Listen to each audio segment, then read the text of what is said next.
Welcome everyone to our session, Tractor and Machinery Operation Programs for Women in Agriculture. My name is Dee Jepson. I am the State Agricultural Safety Specialist at The Ohio State University and an Associate Professor here in the Agricultural Safety and Health Program. And my co-author today is Kayla Walls. Hi everyone, I'm Kayla Walls, and this project is actually part of my honors undergraduate research project that I completed while I was a student at Ohio State. So our session then continues of how we were putting together some outreach programming to enhance women in agriculture sessions. Because as we know, at the time of the last census, women farmers comprised nearly 30% of all the US farmers. And they were very similar and are very similar to their male counterparts in that they are at high risk for tractor and machinery incidents. Injuries just don't discriminate against gender. And so our training programs we wanted to capture really addressed some of the issues that maybe women farmers faced. The purpose of our program was to design female-friendly ag safety and health educational resources with a goal to build the confidence that women had with their knowledge about common safety hazards, and then also to improve their skills to operate machinery safely. Our main objectives were to develop a train-the-trainer style curriculum, and then in our session today, our goals are to share this information with you of how we develop the outreach programs, how we're using them here in Ohio, and then also make them available for others to access. So let's get started and show you a little bit about the curriculum. To complete this project, the first thing that we did was look at all different types of machinery in operation curriculum that's available at a national level. And we actually selected the National Safe Tractor and Machinery Operation Program because it is nationally recognized, and we use this as a basis for our lesson plan development. The next step was to use the manual, go through all of the topics and pick out things that we thought were most important. We created 13 different modules and kind of tailored these lesson plans so they would be, I guess, tailored for the female audiences specifically. We then pilot tested these modules using a train-the-trainer style, where we would train different individuals who would then go on and train their specific audiences, whether it was a high school agriculture classroom or an extension event. We then did some evaluation of this curriculum based on the trainer feedback, and we published the results in the Journal of the National Association for County Agricultural Agents.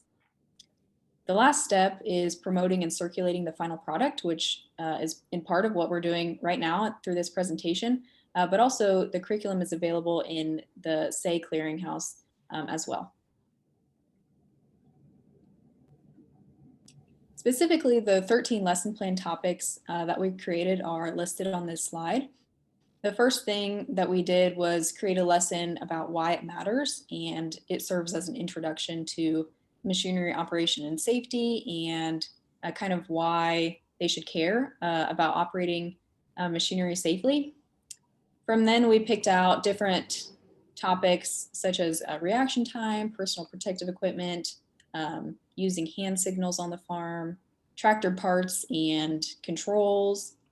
We selected to do a lesson plan on jumper cables, and kind of the rest remain with operating the tractor specifically, whether it's a standard tractor, a tractor with a loader, making connections if that's a hydraulics or 3-point hitch, or a power takeoff.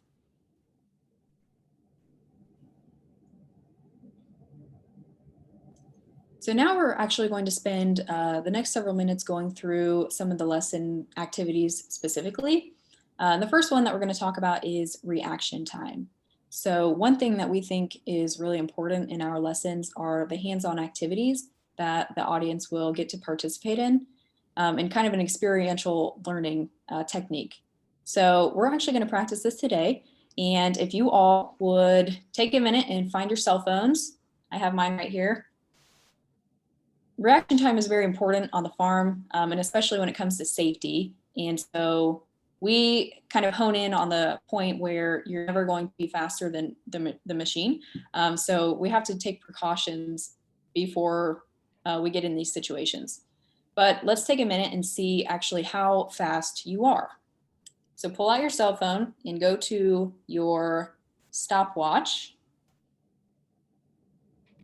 And what I need you to do is there should be a button that says start.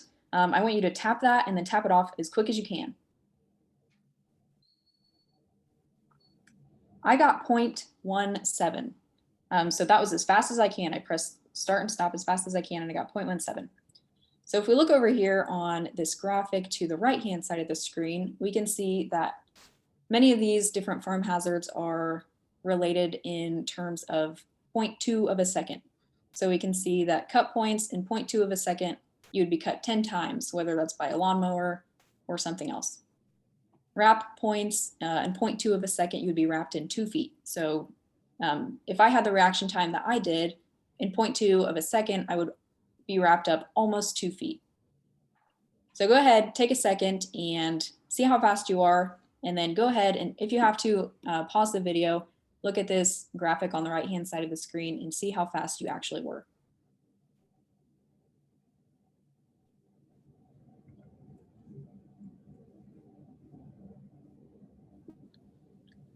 The next lesson that we're going to talk about is tractor parts identification. And actually, it was one of our most popular lessons that we taught. You can see on the right-hand side of the screen, there's a photo of a bunch of women surrounding this tractor. And basically, this lesson plan is all about identifying different parts and seeing what students already know. So we took little sticky notes that are numbered and placed them on all different parts of the tractor.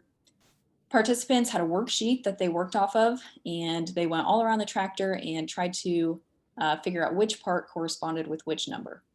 And after the fact, we went and reviewed all of the different answers. So some of the parts that we actually labeled were the rollover protective structure, the slow moving vehicle sign, the RPM gauge, and sometimes they were just as simple as a headlight.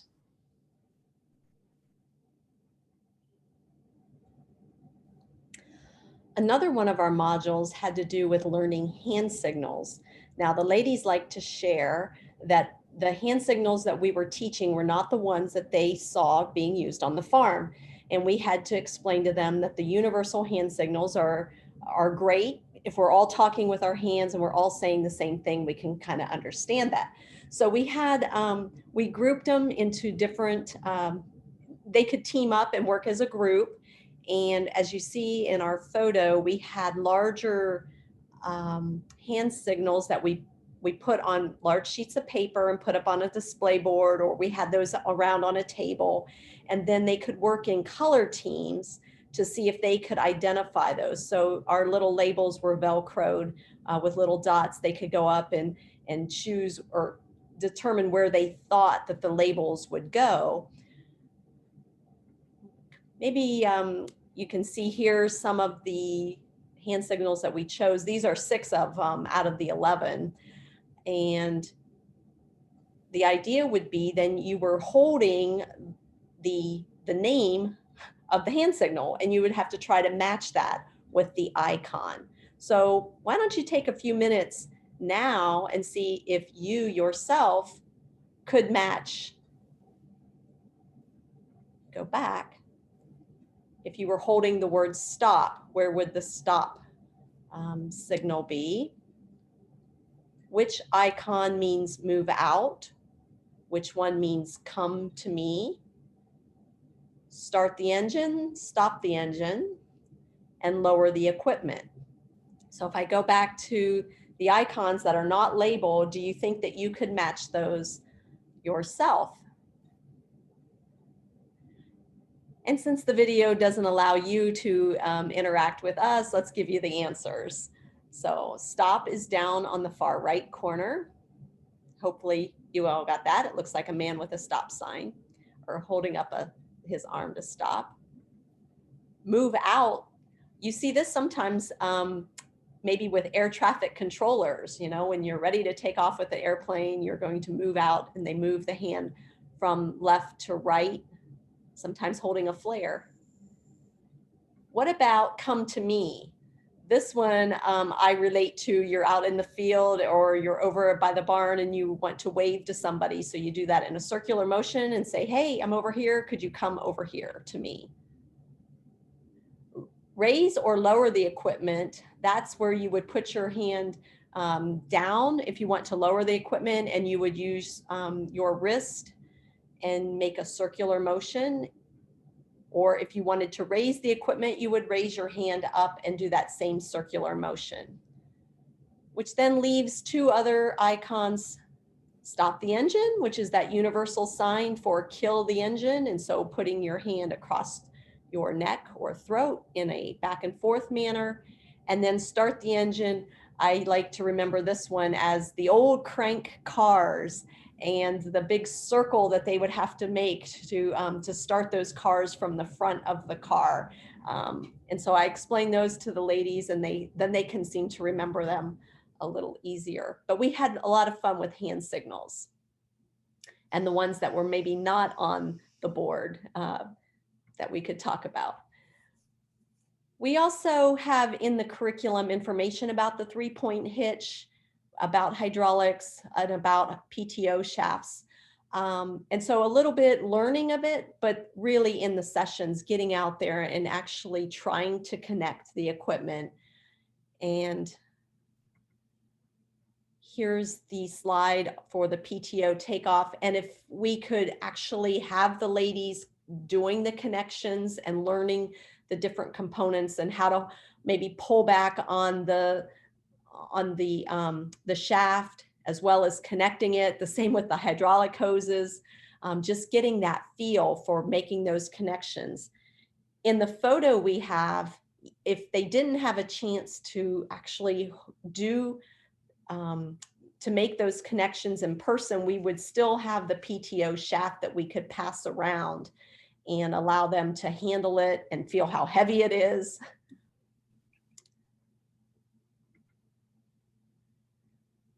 We also have a session within our unit on colors and the universal colors, and whether you thought about it or not, it doesn't matter the make or model of your tractor, that the manufacturers try to make the colors match maybe what it's the operation of the equipment. So the throttle level will have a different color than the power takeoff engagement control. The stop engine key switch will have a different color than the hydraulic lift controls. And I don't know if you've ever thought about that, but for ladies to think about the colors and the association to what they do. So what you see here on the right is a matching activity, which they could do by paper and pencil. So if you could draw a line to the throttle to the color that it would represent. So go ahead and look through that. I'm going to give you the answer key of what that looks like then. If we were in person, I would certainly have us play this game, that you would match the throttle to the orange color. You would put the park brake in orange. The yellow colors are associated with the hydraulic lift controls and the PTO shafts. So as you can see in our pictures, there are different colors of controls, and maybe that helps you understand no matter where or what kind of tractor you're operating.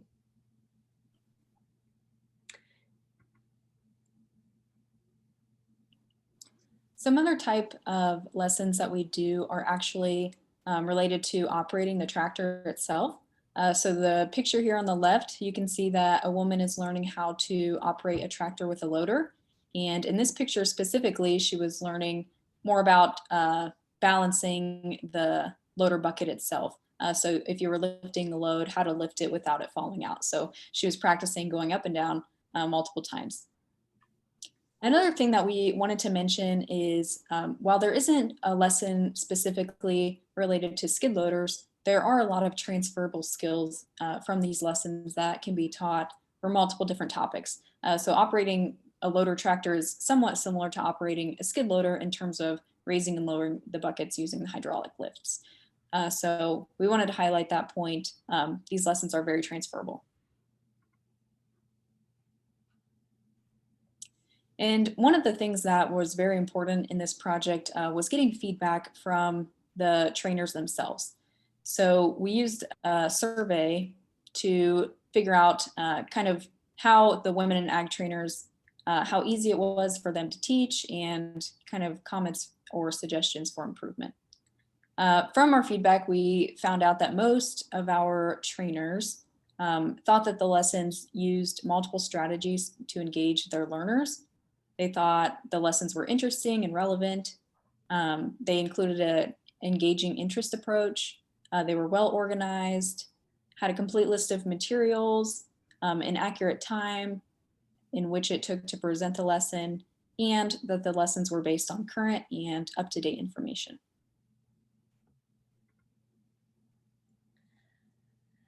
Well, here's a great picture of one of our extension programs. And what we found was that there was great value for a women-only program.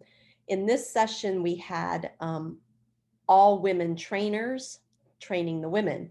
The county extension educator in this county was actually a male, and he came to the dealership that evening just to make sure that we were in the program okay, that our facility was great. And the minute he walked into the room, it was like everybody stopped and looked at him. He says, "Oh, I feel uncomfortable. It's time for me to leave now. You all have a great program tonight." And it was that type of connection that I thought was very interesting, because I had never. I'm a lady, and I teach tractor safety to young people in the high schools and 4-H. I teach to males, I teach to females, and I didn't really understand the value of the female community until this session, that we started to offering it only to ladies. And I'm not trying to devalue that mixed gender programs, but the experiences that we had were very unique. We found that women really connect with each other, and they liked learning in this inclusive environment. Even though we didn't really ask them how they felt, it was very evident in how they felt. When we were out on the course, we found women helping each other with the tips of how they could attach a PTO easier or without breaking a fingernail. There was little comments a lot that were very different than if I was with a young, maybe a young high school classroom, or if I was with some men. I don't know how men would feel learning from a lady, but they were sharing stories, they were sharing tips. It was a very nurturing environment. There was no bad question, and everybody felt safe in asking even stupid questions. And so it was very unique. I even had one of the ladies send a text to her county extension program, because these were they were from all different counties, and they came together for this one. And so she sent a text to her male extension educator saying, "I don't know how it would be learning from you, but I'm having a great time tonight." And so it was little comments like that we felt that there was really a value if you could do this for women only. There were other sessions that we went to where we did have men teaching, and we made sure that the men understood the compassion and, answer questions thoroughly. Don't put down the participants and ahead of time. And they're like, "Yes, we can do that. We can do that." And then after those meetings, they said, "Wow, I never realized how many questions a lady would have, or how many times I'd have to repeat the same answer, but I was happy to do that." And so we were even building maybe different teaching styles within the men who work behind part desks of our equipment dealers to say, "Yes, I was able to answer a lot of their questions." And so they even went on to say that they wish they could do more of these because they felt that there was more value. So little things that we learned.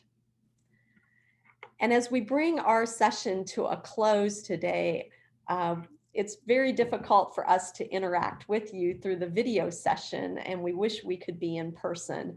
But if you have any additional questions or would like a copy of our resources, feel free to reach out to us. I am at Ohio State University, and my email address is jepson.4@osu.edu.